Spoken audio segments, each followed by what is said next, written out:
YTN 라디오 김우성의 생생경제. 애청자 여러분 안녕하십니까? 김우성 PD입니다. 하루에 몇 개의 뉴스가 나오는지 혹시 알고 계십니까?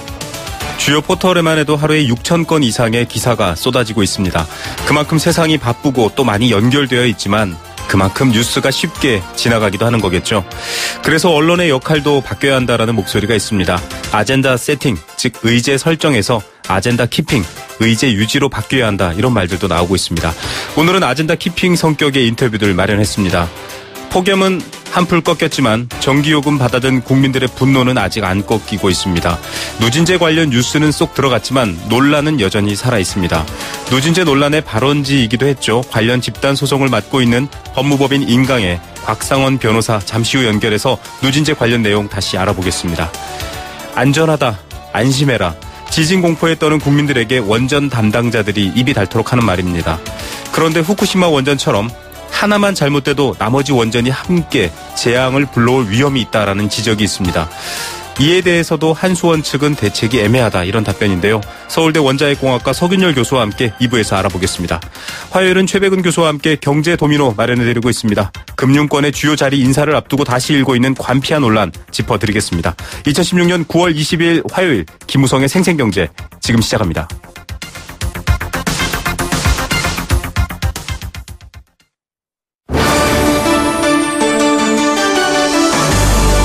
YTN 라디오 김우성의 생생경제.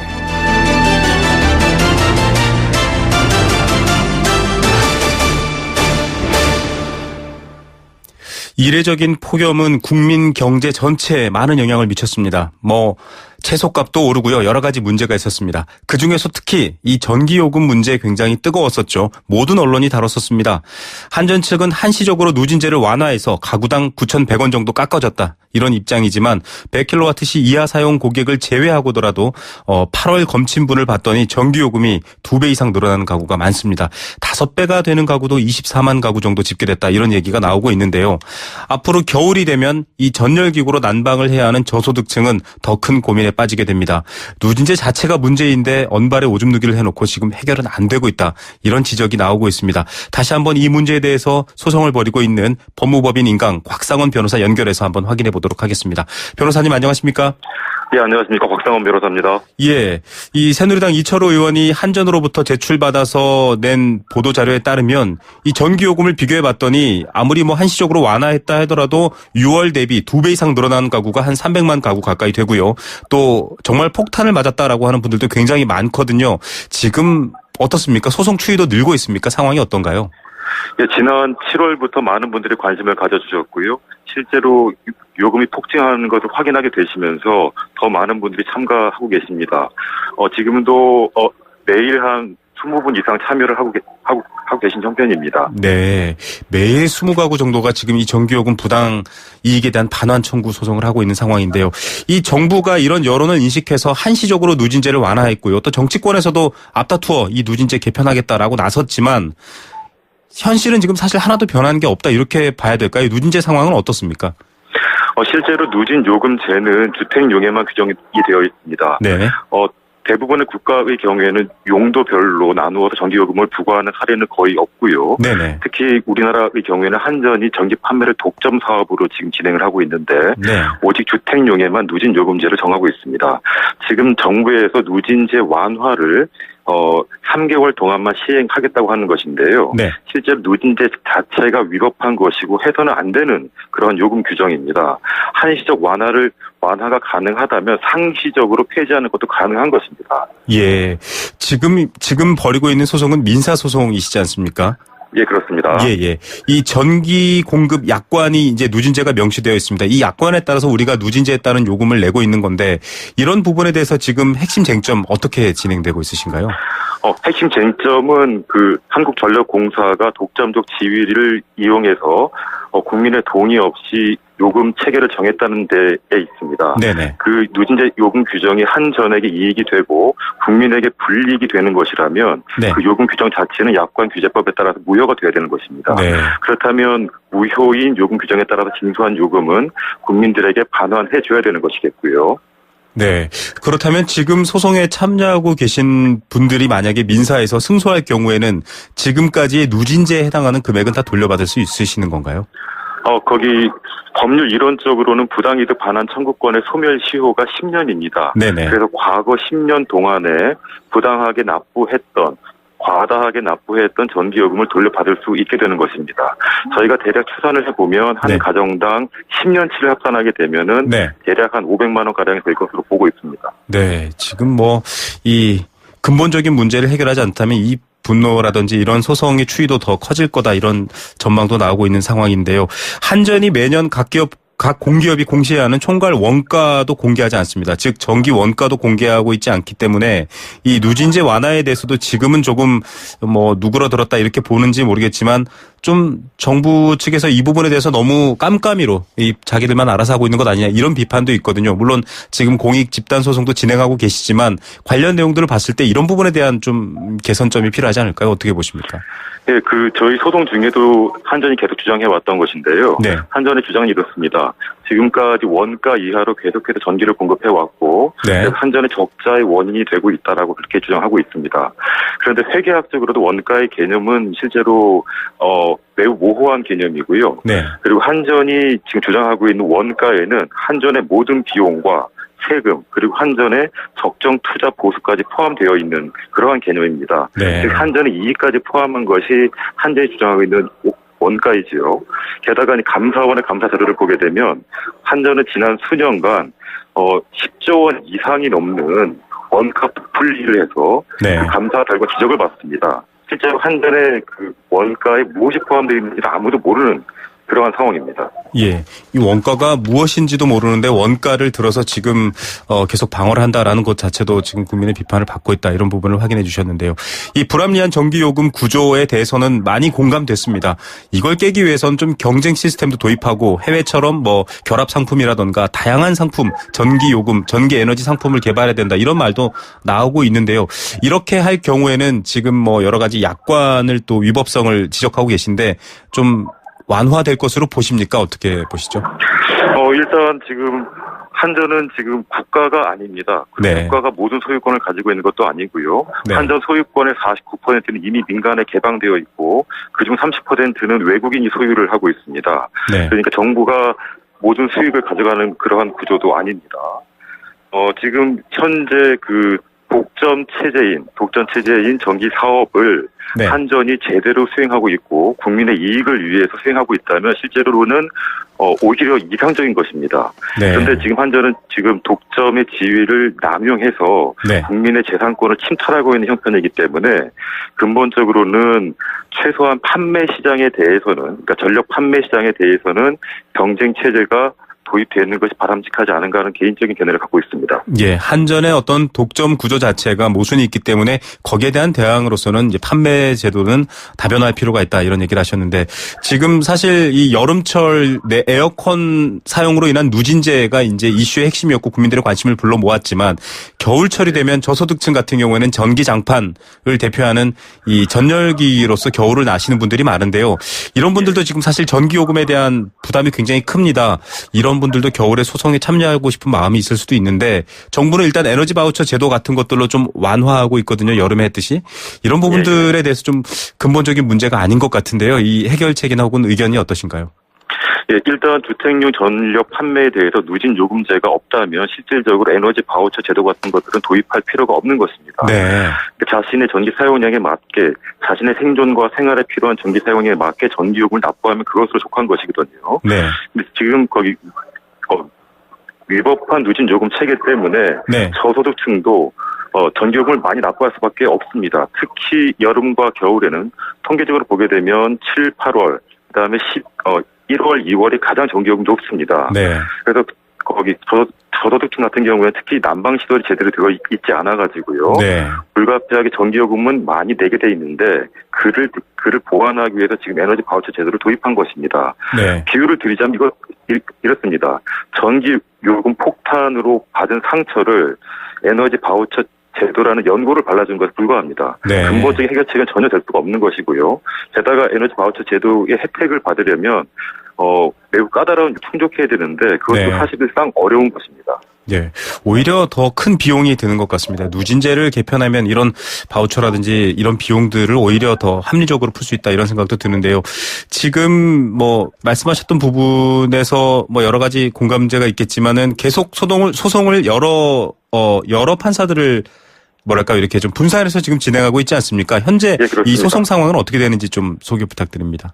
예, 2014년 8월에 처음 접수한 사건은 내일 모레네요. 네. 9월 22일 날 첫 번째 판결이 선고될 예정입니다. 네네. 그리고 지금 나머지 사건들도 지금 진행이 거의 막바지에 이르렀고요. 서울, 대전, 부산, 광주에서도 곧 판결이 선고가 될 것입니다. 네네.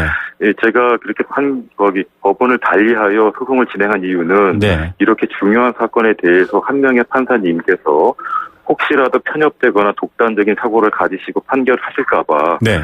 그 이유 때문에 사건을 여러 개 나눠둔 것입니다. 예. 예. 이게 지금 민사지만 판결이 만약에 지금 이 변호사님께서 주장하는 쪽으로 판결이 날 경우에는 전체적인 여파가 클 것이라고 보십니까? 어떻게 전망하십니까? 지금 저한테도 많은 분들이 전기요금 위법성, 그다음 부당성에 대해서 많은 말씀해 주십니다. 네네. 하지만 실제로는 참가를 하지 않으신 분들이 훨씬 많습니다. 네. 그러니까 이러한 부당성에 대해서 자각을 하시는 단계가 첫 번째 단계고요. 네. 그다음 부당성을 시정하고자 자신의 피해를 회복하고자 행동하시는 분들이 두 번째 단계이신데요. 네. 앞으로는 그 자신의 피해 혹은 뭐 부당성 시정을 위해서 참가하시는 분들이 더욱더 많아질 것이고, 사람이 더욱더 많아지다 보면은 정부에서도 법원에서도 국민의 목소리에 반하는 결정을 내리지 못할 것으로 보고 있습니다. 예, 22일 법원의 판결 또 많은 분들이 이 귀추가 주목될 것 같습니다. 아직도 소송이 계속 진행 중이시죠? 소송을 원하시는 분들이 계속 참여하고 계시는 상황이죠? 네, 그렇습니다. 지금도 매일 한 20분 이상씩 참가를 해주시고 계시고요. 네. 저희 법무법인에서는 계속 서류 준비가 완료되는 대로 계속 1000명을 단위로 접수할 예정입니다. 예, 이 부당 이익에 대한 반환뿐만 아니라 좀 잘못된 것을 바로 잡는 것에 대한 관심으로서도 많은 관심을 더 받았으면 좋겠습니다. 오늘 말씀 감사드립니다. 예, 고맙습니다. 네, 법무법인 인강의 곽상원 변호사였습니다.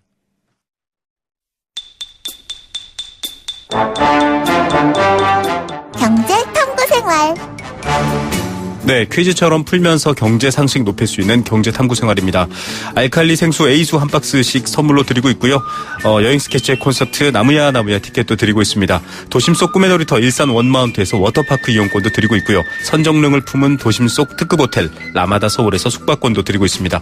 단문 50원, 장문 100원의 정보 이용료 부과됩니다. 샵 0945번 문자 메시지와 스마트폰 애플리케이션 예스로 함께 하실 수 있습니다. 자, 오늘의 퀴즈 쉽습니다. 롯데그룹 총수 신동빈 회장이 롯데그룹 이것 수사와 관련해서 피의자 신분으로 검찰 소환조사에 출석을 했습니다. 현재 롯데건설은 570억 원대의 이것뿐만 아니라 홈쇼핑, 케미칼 등 다수 계열사와 또 수십억 원대의 이것을 조성했다. 이런 정황이 드러나서 수사를 받고 있는 상황인데요. 기업이 리베이트, 커미션, 회계 조작 등으로 생긴 부정한 돈으로 세금 추적이 불가능하도록 특별히 관리해둔 자금. 비밀스럽게 관리해둔 자금. 이것을 무엇이라고 할까요? 퀴즈 정답 많이 보내주십시오. 생생경제1부 포스코와 함께했습니다. 캠페인 2개 들으시고요. 경제 톱 뉴스로 돌아옵니다. YTN 라디오 캠페인.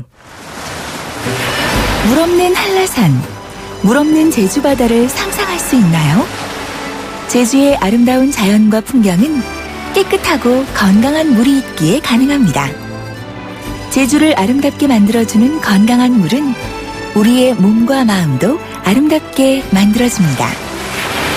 건강한 몸과 마음을 지키는 일. 아름다운 물을 사랑하고 지키는 일에서부터 시작됩니다. YTN 라디오 아름다운 물 캠페인은 광동제약과 제주특별자치도 개발공사와 함께합니다. 대한민국 사장님, 노란우산 공제는요?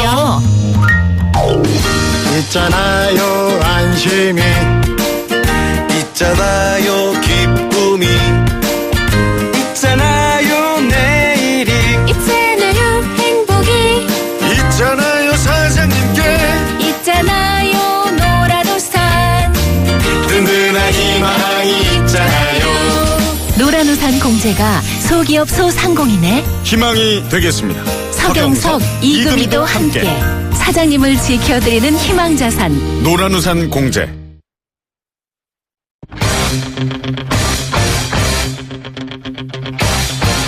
지금 가장 뜨거운 경제 소식. 경제 톱 뉴스. 이 시각 가장 뜨거운 경제 뉴스 전해드립니다. 서울 강남권 아파트의 실거래 가격에 대한 뉴스 잠시 후 전해드리겠습니다. 우리나라 이 국내 총생산에 대한 것들 경제 지표로서 많이 사용돼 왔는데요. 2만 달러 시대 넘어섰다 이런 뉴스 기억나시죠? 3만 달러 내후년에 넘어설 것으로 전망되고 있습니다. 관련 뉴스 잠시 후 전해드리겠습니다. 이 시각 가장 뜨거운 경제 톱 뉴스 비즈니스워치 김춘동 기자 연결합니다. 안녕하십니까? 네, 안녕하세요. 네, 강남권 아파트 실거래가 평균 가격 나왔는데요. 네. 비강남권의 2배나 되는군요. 네, 그 부동산 114의 자료인데요. 그 올해 1월부터 7월까지 아파트 실거래가 신고 자료를 분석을 했는데, 이 서울 강남과 서초, 송파, 강동 등 이 재건축이 활발한 강남권 4개구 아파트의 실거래가 평균이 8억 1,200만 원대로 조사가 됐습니다. 이 서울 아파트 실거래가 전체 평균이 5억 700만 원대니까 3억 원 이상 비쌌고요. 이 강남권 4구를 제외한 나머지 21개구 평균 실거래가는 4억 1,700만 원대여서 이 나머지 구들과 비교하면 거의 2배에 달했습니다. 올 들어서 7월까지 강남 4구의 실거래가 총액은 7조 2,400억 원대로 이 전국 아파트가 실거래가 총액의 12%를 차지했습니다. 정말 전체 땅값의 대부분이 모여있다 이런 느낌이 들 정도인데 서초구와 강남구는 평균 가격이 10억을 넘었다 이런 얘기도 있네요. 네, 그 서초구의 가구당 평균 실거래가가 10억 1,300만 원대, 이 강남구는 10억 600만 원대로 10억 원을 넘어섰습니다. 이 비강남권에서는 용산구의 실거래가가 평균 9억 5,200만 원대를 기록을 해서 이 서초구와 강남에 의해서 세 번째로 비쌌는데요. 그 용산구 같은 경우에는 이 한남 더일의 영향이 컸던 것으로 풀이가 되고 있습니다. 실제로 이 한남 더일은 올해 7월까지 거래된 아파트 중 평균 실거래가가 가장 비쌌는데 무려 28억 4천만 원에 달했습니다. 네. 올해 1월에 이 전용 면적 244.79제곱미터 그러니까 74평쯤 되는 아파트가 무려 79억 원에 거래가 됐다고 하는데 올해 전국 아파트 실거래가 중에서 가장 비쌌다고 합니다. 평당 1억이 넘는군요. 네. 자, 돈이 없어서 국민연금 보험료를 내지 못하는 가입자 5명 중 1명 꽤 많은 사람들이네요. 네, 그 국민연금공단에 따르면 올해 5월 현재 이 국민연금 납부 예외자가 이 440만 8,700명에 달했습니다. 이 납부 예외는 이 실직이나 이직 준비, 폐업 등으로 직장을 그만두거나 이 사업을 접으면서 소득이 없을 때 이 보험료를 일정 기간 내지 않도록 하는 제도를 말하는데요. 네. 이 납부 예외자 숫자는 이 99년 국민연금 제도를 도입한 이후에 꾸준히 줄고 있긴 합니다. 문제는 여전히 그 숫자가 전체 가입자 대비 20%에 달한다는 건데요. 이 지역 가입자 숫자만 놓고 보면 이 절반이 넘고 이 납부 예외자 대부분이 영세 자영업자나 비정규직, 일용직 근로자인 것도 지금 문제점으로 좀 꼽히고 있습니다. 예, 일시적으로 어려워서 못 내는 분이 5분의 1인데 그래도 좀 다른 이분들이 이렇게 안 내면 너무 아까운데요. 좀 방법이 없을까요? 그 실업 크레딧 제도라는 게 있는데요. 네네. 지난달부터 시행이 되고 있습니다. 자신이 원하는 실업 기간에도 보험료를 낼 수 있도록 지원해주는 제도인데 18세 이상 60세 미만의 실업급여 수급자가 대상입니다. 네. 국민연금 보험료 25%만 내면 최대 1년간 국가가 월 최대 5만 원 한도에서 이 나머지 75%를 대주는데요. 이 제도를 활용하면 실직 기간에도 이 국민연금에 계속 좀 가입할 수가 있어서 나중에 연금을 받을 때 금액이 좀 크게 줄어들지 않고 큰 도움이 될 수가 있다고 합니다. 예, 납부 예외해야 될 상황이신 분들은 참고하시기 바랍니다. 실업 크레딧 제도입니다. 자, 2018년이 되면 1인당 국내 총 생산이 3만 달러를 넘어선다. 이렇게들 표현하더라고요. 3만 달러 시대가 되었다. 네, 국회 예산정책처가 이 중기 경제 전망을 좀 내놨는데, 우리나라 1인당 GDP가 지난해 27,214달러였는데요. 3년 후인 2018년에 31,744달러를 기록을 하면서 3만 달러대에 좀 진입을 할 수 있을 것으로 예상이 됐습니다. 네. 우리나라 1인당 GDP가 2018년에 이 3만 달러 고지에 올라서면 2006년에 2만 달러대에 진입한 이후에 12년 만에 일이 되는데, 네. 2만 달러 돌파 이분이 8.2년 만에 3만 달러를 돌파한 다른 선진국과 비교하면 4년 정도 더 걸리는 셈입니다. 예산정책처는 다만 실질 GDP 성장률이 올해 2.6%, 내년에 2.8%, 내후년에 2.9%를 넘겨야지 한다는 그런 전제 조건을 달았습니다. 예, 단서가 있긴 한데요. 이 3만 달러 넘는 나라들 꽤 많나요? 어떻습니까? 생각보다 꽤 많습니다. 190여 개 국가 중에서 2015년 기준으로 3만 달러를 넘는 국가가 모두 25개국에 달했습니다. 이 룩셈부르크가 10만 2천 달러로 유일하게 10만 달러를 넘었고요. 스위스와 노르웨이 등 11개국은 5만 달러대를 넘었습니다. 스웨덴과 영국, 네덜란드 등은 9개국은 4만 달러대, 프랑스 등 5개국은 3만 달러대였는데요. 이 3만 달러대 진입을 앞두고 있는 국가는 이탈리아와 쿠웨이트가 가장 근접해 있고 우리나라와 스페인 등이 그 뒤를 이었습니다. 그 2만 달러에서 3만 달러 진입까지 좀 시간이 가장 짧게 걸린 나라는 스위스였는데 2년에 불과했고요. 네. 룩셈부르크와 스웨덴, 뉴질랜드, 노르웨이 등도 5년 미만으로 좀 짧은 편에 속했습니다. 네. 그래도 뭐 다 빨리 올라갔으면 좋겠다라는 바람들이 있을 것 같습니다. 자, 뭐 여러 가지 세금 관련해서 또 국가 재정 관련해서 나온 얘기가 이번 정부 들어서 비과세, 감면제도 대폭 정비했다. 그래서 조금 세수 확대된다라고 했는데 실제로는 좀 다르다고요. 네, 이번 정부 들어서 이제 별도의 증세 없이 비과세 감면 제도만 정비를 해서 이 재임 기간 5년 동안 모두 18조 원의 재원을 마련하겠다. 이렇게 좀 밝혔었는데요. 네네. 지금까지 세수 증대 효과가 6조 원대에 좀 그친 것으로 추정이 됐습니다. 이 박주현 국민의당 의원이 국회 예산 정책처 자료를 좀 분석을 했는데 2012년부터 15년까지 세법 개정으로 이루어진 비과세 감면 이 정비 효과가 6조 3천억 원 수준에 좀 불과했습니다. 현 정부 마지막인 올해 세법 개정안의 세수 증대 효과가 좀 아직 반영되진 않았는데 지금까지 성적표만 놓고 보면 정부가 내건 목표보다 한 12조 원 가까이 좀 적은 숫자입니다. 예, 그래도 또 정부는 좀 다른 얘기를 할 텐데요. 네, 지난 8월에 이제 비과세 감면 정비에 따른 세수 증대 효과가 16조 6,300억 원이 넘는다 이렇게 밝힌 바 있는데요. 네. 이번 정부 들어서 일몰이 도래하면서 이 조세 지원 규모가 끝난 이 금액이 1조 5천억 원, 또 여기에다가 전체적인 조세 지원 규모를 축소하면서 15조 2천억 원의 세수가 늘었다고 설명을 했습니다. 이 반면에 박 의원은 이 정부 추정치와 차이가 나는 이유로 새롭게 신설된 조세 지원제도를 꼽았는데요. 2014년부터 내년까지 신규 조세 지원 효과가 10조 5천억 원에 이르러서 이 새롭게 조세 지원에 나선 효과가 이 비과세 감면 효과에서 대부분 상쇄했다. 이렇게 좀 지적을 했습니다. 예, 또 새롭게 들어가는 돈이 있군요. 자, 금융노조 총파업 소식이 알려져 있는데 어떤 내용입니까? 네, 금융노조가 오늘 기자회견을 열었는데 이번 주 금요일에 총파업을 하겠다. 이렇게 좀 제안을 했습니다. 금융노조는 이번 총파업에 10만 명 이상의 은행원들이 결집을 하면서 은행 업무가 사실상 좀 나비될 것이다. 이렇게 주장을 했는데요. 네. 이 금융노조는 2000년 7월 또 2014년 9월에도 이 관치금융 반대를 기초로 내걸면서 두 차례 총파업을 진행한 바 있습니다. 하지만 그 당시에는 파업 참여율은 높지 않았고요. 특히 2014년 파업 때는 참가율이 10%대 수준에 불과했습니다. 하지만 금융노조는 2014년에는 이 금융공기업 정상화, 낙하산 같은 이런 대형 이슈가 좀 화두였던 반면에 이번에는 시중은행원들의 생계 문제인 월급 체계와 직접 연관이 있다는 점에서 이 파업 참여율이 높을 것이다. 이렇게 좀 기대를 하고 있습니다. 예, 성과 연봉제 쉬운 해고가 지금 계속 논란이 되고 있는 상황이죠. 오늘 네. 경제 뉴스 중에 톱 뉴스 어떤 것 고르셨습니까? 비과세 감면 뉴스를 꼽고 싶은데요. 네. 말씀하신 대로 정부가 그동안 증세 없이 비과세 감면 제도를 정비를 해서 세수를 늘리겠다고 공언했는데 실제로는 이 효과가 크지 않았던 것 같고요. 이 담배세 인상을 비롯한 우회적인 증세만 증세로 세금만 더 많이 거치고 있는 걸로 나타나고 있는데 전체적인 세금 증세를 비롯한 이런 효과를 조금 더 분석을 해서 새롭게 좀 정비할 필요가 있지 않나 이렇게 좀 생각을 해봤습니다. 예, 오늘 뉴스 감사합니다. 네, 감사합니다. 네, 비즈니스워치 김춘도 기자였습니다.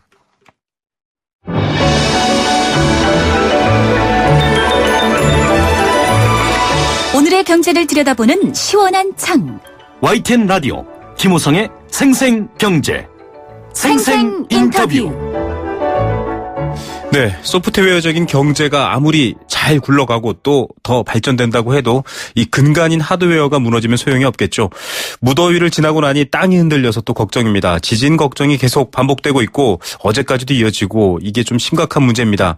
이런 문제에 대해서 대처를 어떻게 하느냐가 더 중요할 텐데요. 이 경주 인근의 지진이 계속되는 상황인데 이 주변에는 또 원전이 많이 몰려 있습니다. 문득 동일본 대지진 때 후쿠시마 원전 생각하시는 분들도 많습니다. 1호기 폭발이 이어졌는데 결국 이 폭발 때문에 2, 3, 4호기도 같이 폭발되는 악몽이 있었거든요. 과연 우리 월성 원전은 괜찮을까요? 또 대비는 어떤 점이 필요할까요? 이 분야 전문가와 함께 이 문제 알아보겠습니다. 서울대학교 원자핵공학과 서균열 교수 전화로 연결합니다. 교수님 안녕하십니까? 네, 안녕하세요. 예, 원전 관련해서는 늘 안전을 강조하고 있습니다. 여러 겹의 안전장치가 있다라고는 하는데 동일본 대지진 때 후쿠시마 원전 TV 생중계로 다 봤지 않습니까? 네네. 과연 안전할까 이런 걱정이 계속 들 수밖에 없거든요. 네. 우리 원전 지진 대비 상황은 어떻습니까? 물론 이제 당국이 말은 안전하다는 건 항상 같은 건데요. 네. 중요한 거는 그럼에도 불구하고 정말 안전한가 이 부분에 대해서 다시 한번 짚어볼 필요가 있는 게 사실 미국 같은 경우 캘리포니아 주도 이제 지진에 그 심각하게 노출이 돼 있으니까요. 네. 그런 경우도 항상 그 노심초사하고 경우에 따라서는 이제 원전을 영구 정지할 실제로 영구 정지한 원전이 4기가 있고 앞으로 2기를 마저 정지하게 돼 있거든요. 네. 그런 상황에서 우리가 과연 우리 우리 경수로도 있지만 특히 월성 1, 2, 3, 4는 중수라는 원자로 캐나다 겁니다. 네. 그리고 원자로에 이제 800개 가까운 배관이 들락날락하기도 굉장히 취약하거든요. 네. 그래서 그런 부분에서는 이제 지진이 나면은 중수가 셀 수도 있고 이런 부분이 있는데 제대로 점검은 하고 있는지 약간 걱정은 되죠. 네, 일반적으로 뭐 내진 설계는 튼튼하게 되어 있다 이런 얘기인데 네. 이 내진 설계는 내진 설계지만 실질적으로는 그 이상 기술적으로 예방하는 건 불가능한가요, 설계상? 불가능은 아니지만 어려운데 결국은 이제 그 경제성이 문제겠죠. 네. 자꾸 강진, 사실 이제 이거 0.1G가 어떻고 뭐 이런 말씀 드리셨을 겁니다. 네네. 그러니까 사실은 그 지반이 1초 동안에 1m 떠밀려 가는 힘을 0.1G라고 하거든요. 네네. 그 정도가 되면은 일단 원자로는 수동으로 서는 게 맞습니다. 그런데 네. 이제 4시간 가까이 기다렸다는 게 조금 찜질했고요. 네네. 물론 4시간까지 기다릴 수도 있습니다. 교범에 따르면 그렇지만 이건 기다리는 동안에 더 큰 지진이 오면은 이제 전체가 멈추게 되니까 굉장히 심각하죠. 네. 그래서 그 부분에 조금 어려움이 있었고 그래서 이제는 0.2G다 0.3G 그러니까 이제 1초에 2m 떠밀려 가도 또 3m 떠밀려 가도 이제 괜찮게 짓겠다 하지만은 전체를 다 그렇게 할 수는 없고요. 네. 중요한 부위 몇 군데만 그렇게 하니까 나머지는 어떻게 할 겁니까? 그렇죠. 네. 그래서 항상 그 취약점이 있는데 이런 부분은 사실 이제 그냥 숨기고 그냥 안전하단 말만 되풀이하는 건데 사실 이번에 보면은 통화가 잘 안 됐지 않습니까? 네, 맞습니다. 비상전화 전부 다 꺼져 있었고 뭐 결번도 있었고 이런 걸 보면 아직 그 안전에 허점이 많이 있는 것이죠. 예, 교수님께서는 뭐 원전 분야의 전문가이신데요. 이 방금 말씀해 주셨던 것처럼 이 내진 설계는 일단 그렇다 치고 네. 2차 피해, 즉 통제 불능의 상황이 됐을 때 급히 원전을 정지하고 후속 네. 피해가 없도록 해야 되는 게 필요한데 이번에도 뭐 4시간가량 걸린 게 과연 문제가냐 아니냐 이런 말도 나오고 있습니다. 사실 후쿠시마 때도 결국은 대처를 못해서 이 노심 육룡이 일어나고 뭐 여러 가지 상황들이 생겼지 않습니까? 정확한 건 잘 모르지만 그런 상황이 되지 않도록 재빠르게 정리하고 빨리 정지하고 이럴 수 있는 대처 같은 네. 게 원래 마련돼야 되지 않나요? 어떻습니까? 그러니까 이제 그런 말씀을 몇 군데서 제가 드렸고요. 네네. 거기에 대해서 이제 사업자 측은 그렇지 않다. 교務에도 4시간 기다려도 된다고 된다. 뭐 이런 말인데요. 네. 제가 드릴 말씀은 그동안에 미리 정지를 하고 그리고 혹시라도 강진이 나면은 사실은 고속도로가 사실 갈라지게 됩니다. 그렇지 않습니까? 네네. 그러면 이 대피도로가 없어지는 것이죠. 그래서 네. 그런 경우에 미리 정지하고 필요할 때는 이제 대피령을 내릴 수 있어야 되는데 네. 아직은 너무 느긋하게 생각하는 건 아닌지 네. 좀 걱정이 들죠. 그리고 사실 이제 지진에 견디게 만들어 놓지만 월성 1호기처럼 30년 훨씬 네. 넘게 되면 이제 그 성능이 자꾸 떨어지지 않겠습니까? 네. 그걸 이제 과신해서는 안 되겠죠.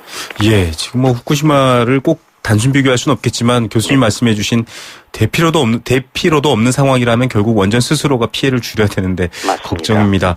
이 후쿠시마 사고 자꾸 얘기하고 있지만 1기에서 수소 폭발이 일어나고 차례로 폭발이 일어나는 장면을 저희가 TV로 봤었거든요. 네네. 결국 같이 모여 있기 때문인데 네. 하나만 잘못돼도 통제가 불가능해지는 상황이 되는 것 아니냐 이런 걱정이거든요. 그렇습니다. 월성 원전도 지금 1, 2, 3, 4기가 모여 있는데 괜찮습니까? 어떻습니까? 1, 2, 3, 4 중에서 특히 1호기는 오래됐고 그리고 2, 3, 4에 비해서 비교적 그 안전 대비 시설이 좀 취약합니다. 그래서 혹시 기억하시겠지만은 작년에 재가동에 들어갈 때 네. 소수 전문가 저를 포함해서 그 의뢰를 표명했고 결국 이제 무리해서 재가동하는데 그래서 사실 1호기만 이래도 즉시 정지하고 2, 3, 4호기. 그런데 또 한 가지 의문점이 남는 게 그러면 같은 부지 내에 있는 신월성 1호기는 왜 지금도 돌아가느냐 하는 것이죠. 네네. 그래서 이제 그런 부분에 대해서 우리 국민께 정확하게 소상히 설명을 드리고 하면 조금 불안을 덜 할 텐데 왜 또 그냥 안전하다는 말만 되풀이하는지 그리고 사실 아까 말씀드렸지만 여러 가지 비상 전화번호 예를 들어서 이런 게 결번이 있다지 않습니까? 네. 이런 거는 아직은 우리가 좀 더 자꾸 그 교범에 있는 그리고 지침서에 있는 숫자만 믿고 가다가는 큰 코를 다칠 수 있다. 그게 후쿠시마의 교훈이었습니다. 네. 그리고 지금 거기는 6기가 몰려있지 않습니까? 네. 조금 더 가면은 8기가 돌고 있습니다. 전체 이 14기를 한 선상에 놓고 소위 다수 후기가 동시에 무너질 때에 대비해야 되는데 그러기에는 조금 한수원이나 또 원안위의 조치가 조금 미진하지 않았나 생각이 됩니다. 지금 뭐 한수원 측에서도 이렇게 이 집중해서 몰려있는 원전의 안전성을 따로 검증하지는 않았다라고 밝히긴 했는데요. 네네. 지금 교수님 지적하신 것처럼 오래된 1호기만이라도 요즘 같은 큰 규모의 지진은 아니지만 네. 뭐 리터 규모 4, 5 정도지만 네. 이럴 때는 예방적으로 좀 멈추는 건 어떻습니까? 그렇게 하는 건. 좀 좋은 말씀하셨는데 이거는 5간이 5.8이었습니다. 이거는 5.8이라는 건 4점 얼마에 비해서 4, 50배가 큰 거거든요. 네네. 그러니까 이거는 분명히 바로 4시간이고 4초 만에 해도 부족했을 뿐인데 사업자 측에서는 4시간 동안 기다려도 되는데 무슨 잘못이냐고 하니까 여기에 저는 그래서 지진보다 더 무서운 거는 이 사업자의 자만이라고 봅니다. 네. 이거 국제원자력기구도 이 부분을 지난번 3년 전에 지적했습니다. 이럴 때 사고가 날 수 있는데 혹시 과신 자만하고 있는지는 아는지 그걸 조금 이번 기회에 짚어봐야 되겠죠. 예, 문제점이 뭔지 위험 요소가 뭔지를 지금 교수님 지적해 주신 것처럼 좀 전국민적으로 알아야 될 필요가 있는데 앞서 뭐 경수로 중수로 비교해 주시지만 중수로는 매일 연료가 드나들기 때문에 원전 인근에 이 사용된 연료라던가 이 고준위 방사능 폐기물들이 좀 저장을 해둬야 되는데 그 용량도 한계고 또 외부에 노출되어 있고 이런 얘기를 하더라고요. 이런 부분에 대해서 좀 대안을 마련해야 되지 않습니까? 네, 굉장히 좋은 지적을 하셨는데 조금 과장하면은 월성에는 그 다른 부지의 10배 가까운 게 쌓여 있습니다. 네. 경우에 따라서는 이제 수조, 소위 풀이죠. 이게 수영장 같은 풀인데 이게 좀 넘쳐가지고 밖에 나와 있고 물론 이제 안전에 관련하지만 지진 때는 그거를 쌓고 있는 콘크리트 벽이 금이 갈 수가 있거든요. 네네. 그래서 이제 아까 다시 4시간 기다리지 말고 4초 만에 했어야 되는 게 그런 맥락이었고 또한 그 옆에는 또 다른 원자로 신월성 1, 2호기는 또 경수로입니다. 네. 그렇기 때문에 이쪽이 영향을 줄 수가 있어. 아까 좋은 말씀하셨는데 이렇게 여러 기가 몰려 있는 거에 대해서는 국제 규범이 없다 보니 한국이 이번에 신고리 5, 6호기 할 때도 문제가 됐지만은 따로 안전성 분석을 하지 않았단 말이에요. 그래서 후쿠시마 같은 다수기가 동시에 잘못될 수 있는 여지가 있음에도 불구하고 조금 조치가 늦었다는 거에 대해서 우리 사업자도 조금 반성을 하고 앞으로 좀 더 허리띠를 졸려매는 그런 노력이 있어야 될 것 같습니다. 예, 원전 자체의 무서움보다는 당국의 안일함이 더 무섭다라는 말 그렇습니다. 저희도 오늘 새겨봐야 될 것 같습니다. 교수님 오늘 말씀 감사드립니다. 네, 고맙습니다. 네, 서울대학교 원자핵공학과 서균열 교수였습니다. 세계 경제가 내 주머니 속으로 경제 도미노. 네, 매주 화요일은 경제 도미노 함께하는 시간입니다. 앞서 오프닝 때도 예고해드렸지만 금융권을 비롯해 주요 공공기관의 요직 자리가 비었습니다. 이 인사가 새로 시작될 시점인데요. 또다시 낙하산 인사가 생기는 것 아닌가 이런 비판들이 커지고 있습니다. 문제는 이들 유력기관 인사의 대부분이 관계기관과는 조금 상관이 없는 그런 이력의 비전문가가 올 수 있다는 건데요. 대우조선해양 때 저희가 한번 지적해드린 적이 있죠. 이것이 결국엔 경영의 부실이라던가 더 큰 문제를 불러올 수 있다라는 우려가 생긴다는 겁니다. 이런 문제들 다시 한번 지적하고 또 환기하지 않는다면 또 더 큰 어려움에 접할 수도 있는데요. 관련해서 건국대 경제학과 최백은 교수와 함께 짚어보겠습니다. 교수님 안녕하십니까? 네, 안녕하세요. 이 낙하산 인사 사실 굉장히 오래된 문제인데 금융권은 이미 불과 몇 달 전에 지금 저희가 그 큰 좀 실패라고 할까요? 이런 것들을 강조하고 또 얘기했지 않습니까? 그런데 지금 또 그렇게 거론되고 있거든요. 이 인사 논란이 반복되는 것 어떻게 보십니까? 한마디로 저는 국민인 안중에도 없는 후한무치한 행동이라고 평가하고 싶고요. 네네.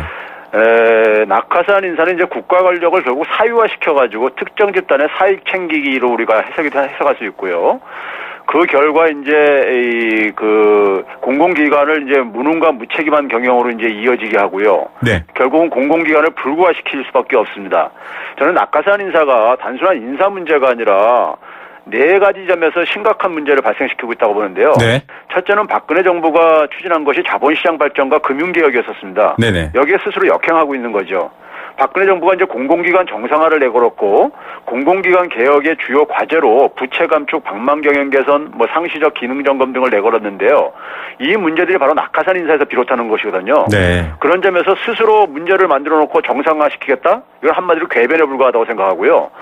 두 번째는 제2, 제3 대우조선해양의 부실이 계속 발생할 수밖에 없다고 저는 보고 있습니다. 네. 7조 원의 국민 돈을 집어삼킨 부실덩어리는 산업은행 회장, 대우조선해양 사장 등의 자리를 낙하산으로 꿰찬 결과였고요. 이는 대우조선해양 뒤에 산업은행, 산업은행 뒤에 금융위원회, 금융위원회 뒤에 청와대가 존재했기 때문이었듯이 청와대의 영향력 행사가 문제의 근원입니다. 네. 현재 지금 우리가 5대 치약업종을 비롯해서 제조업 전반의 구조조정을 시작하고 있는데요. 네. 정치적 바람에 취약한 금융기관장들을 내려보내고 제대로 된 구조조정을 기대하는 것 자체가 어려울 것이라고 저는 보고 있고요. 네. 세 번째는 박근혜 대통령이 대선 때 MB 정권의 낙하산 인사에 대해서 잘못된 일이라고 공격하면서 공공기관 기관장 선임 시 정치적 영향력을 배제하기 위한 장치를 강화하겠다는 공약을 내걸었어요. 네네. 대통령이 자기가 이렇게 뱉은 말을 스스로 부정하는 모습을 보고 일반 국민은 물론이고 자라나는 아이들은 뭘 배울지 심히 걱정되고요. 네 번째는 청와대가 국가 경쟁력을 추락시키는 주범 역할을 하고 있다고 저는 평가하고 싶습니다. 네. 지난해 세계경제포럼에서 이른바 다보스 포럼이라고 알려졌죠.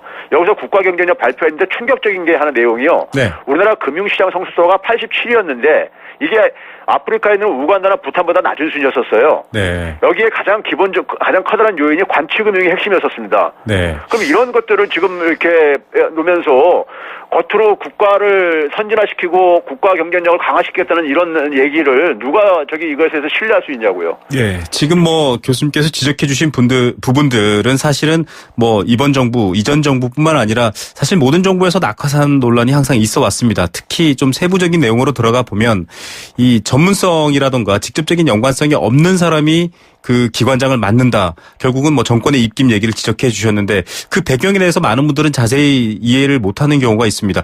어떻게 보십니까? 사실 이 전문성을 안 갖고 있는 사람들이 내려가는 경우도 문제이고요. 네. 그다음에 전문성을 갖고 있는 사람들이 내려가도 이것이 문제가 있는 것이요.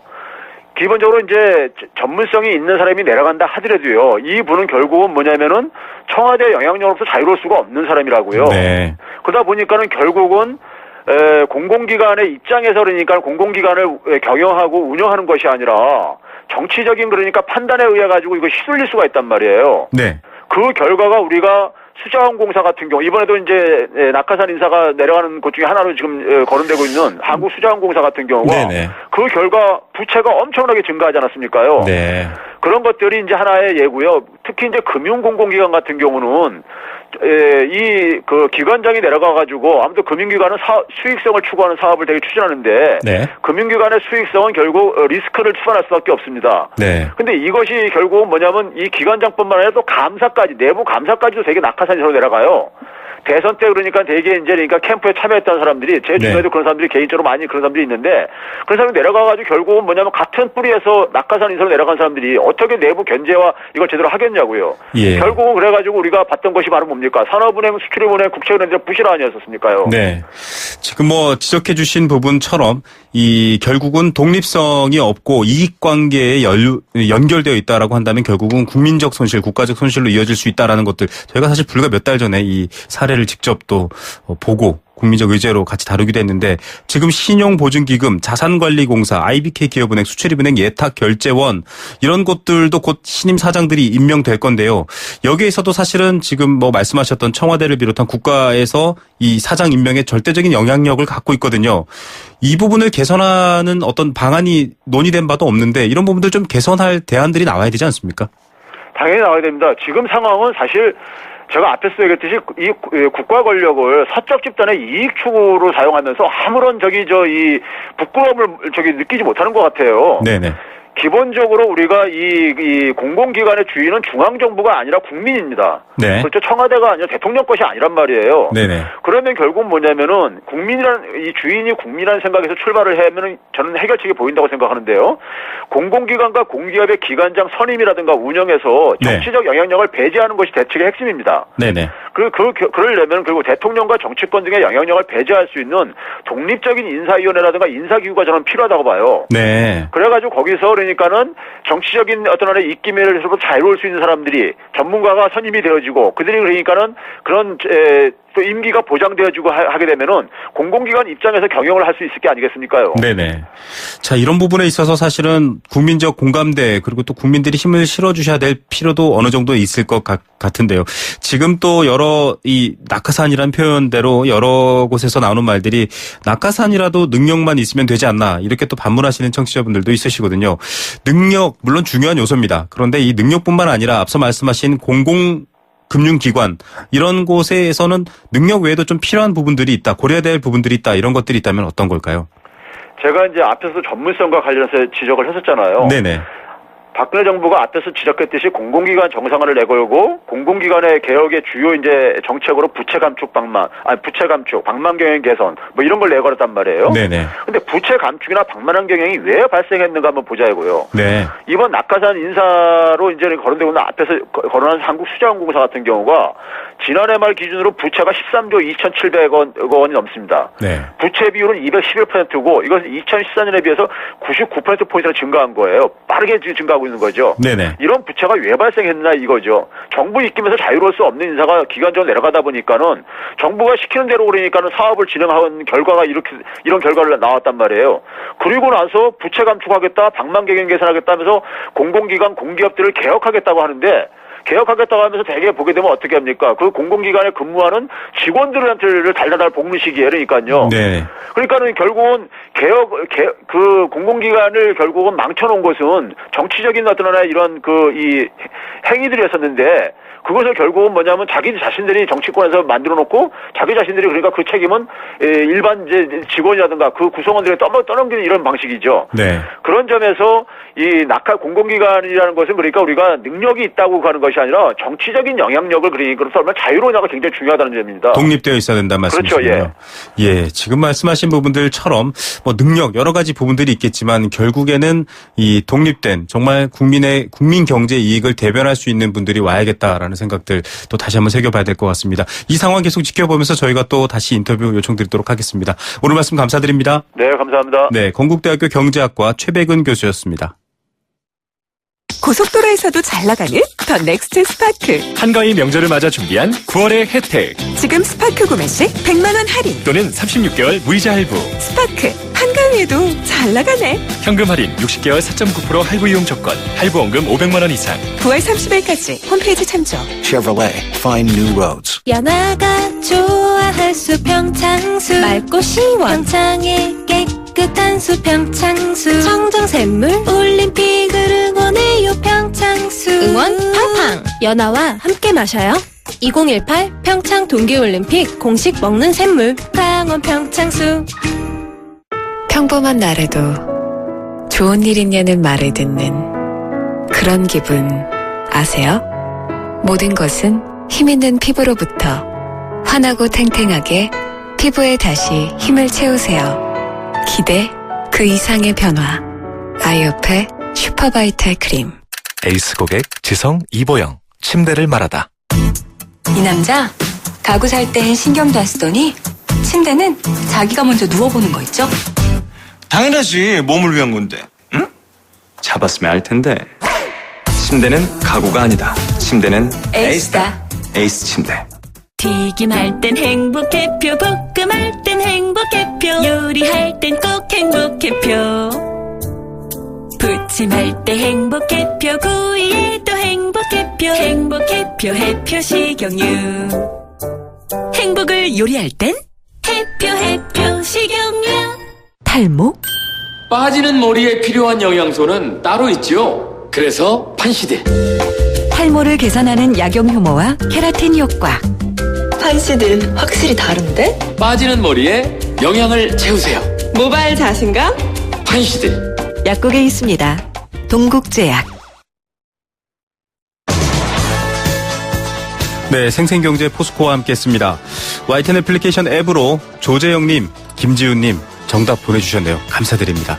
자, 문자 참여 소개해드릴게요. 4808님은 비자금 정답 보내주시면서 남편이 조성해서 큰일이라고 하셨습니다. 예, 혹시 압니까? 그 비자금으로 선물 줄지도요. 자, 선물 정답자 발표드립니다. 7070님께 라마다 호텔 숙박권 드립니다. 저도 아내 몰래 비자금 만들었다가 걸려서 2달간 눈칫밥 엄청 먹었습니다. 요즘도 가끔 감사를 한답니다. 예, 굉장히 건강한 경제를 가정에 꾸리고 계시는군요. 호텔에 가셔서 두 분 좋은 시간 보내십시오. 원마운트 티켓은 6325님께 드립니다. 내 평생 비자금 한번 만들어봤으면 소원입니다. 라고 하셨네요. 예, 꼭 그런 소원, 건강하고 깨끗한 비자금 만들어주시길 바라겠고요. 생수 한 박스는 8625님께 드립니다. 저도 비자금 570만 원만 조성했으면 좋겠습니다. 예, 궁금하네요. 왜 570만 원 조성해야 되는지. 자, 4255님은 최백은 교수님께 응원 문자 주셨네요. 잘한다, 시원하네요, 패널 최고. 예, 좀 속이라도 시원해지면 좋을 것 같습니다. 자, 속도 시원해지고 마음도 시원해지는 경제 이야기로 내일 오후 3시 10분에도 찾아오겠습니다. 김우성의 생생경제였습니다.